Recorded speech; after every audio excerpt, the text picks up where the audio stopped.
আমি আজকে মুড়ির মোয়া খই পাক দেব আর চিড়ের মোয়া করব। চিড়েগুলো ভেজে নিয়েছি শুকনো খোলায়। খই এখানে 250 গ্রাম আছে। আর এই যে গুড়টাকে পাক দিয়ে নিয়েছি। এখন এটাকে বানাবো। সসপ্যানের মধ্যে তেলটা একটু গায়ে তেল বুলিয়ে নিয়েছি। আর এই লাঠিটার মধ্যে দিয়ে এই যে একটু গুড় দিয়েছি, এর মধ্যে গুড় দিয়ে এরকম করে বানাবো।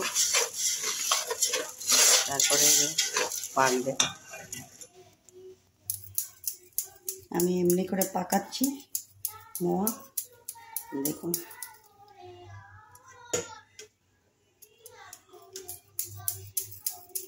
এমনি করে করে সবগুলো মোয়া পাকাবো, সুন্দর পাক হবে।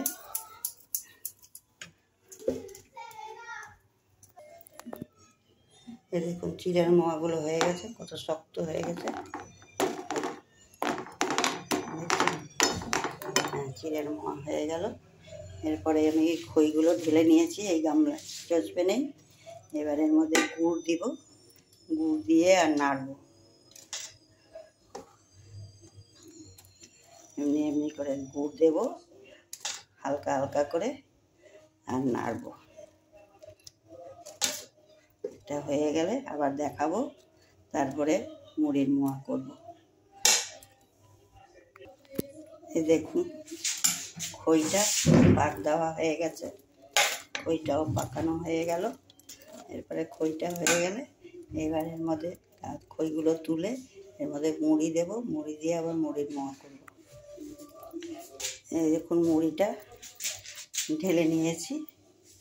আর এই গুড়টা একটু ঠান্ডা হয়ে গেছে, গুড়টাকে আবার একটু গরম বসিয়েছি।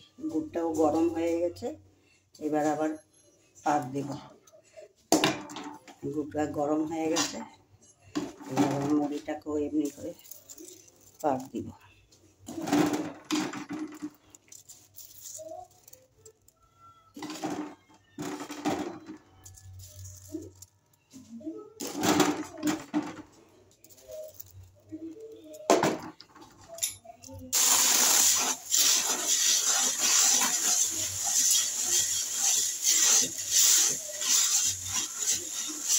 দেখুন এমনি করে পাক দিতে হয় ঘুরিয়ে ঘুরিয়ে।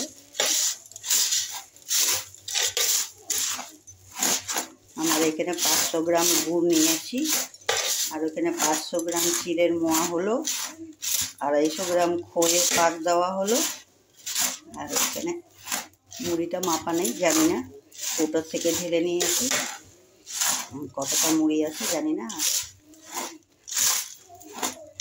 আমাদের বাড়ি পরশুদিন পুজো আছে, আমাদের এইগুলো খেতে হয়, তাই আজকে বানিয়ে রাখছি। এগুলো পুজোয় দেবো না, আমরা নিজেরা ঘরে খাওয়ার জন্য বানাই সবাই।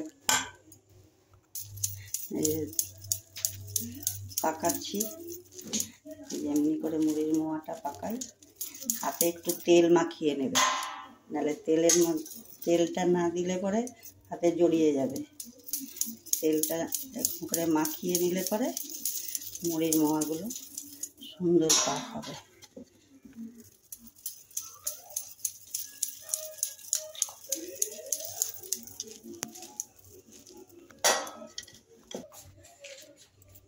দেখুন আমার কমপ্লিট হয়ে গেল।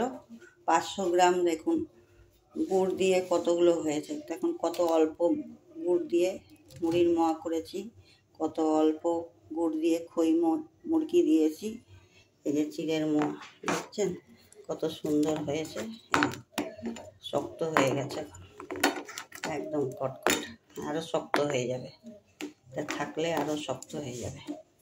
এমনি করে একবার বানিয়ে দেখবেন, খুব মুচমুচে, খেতেও ভালো লাগবে।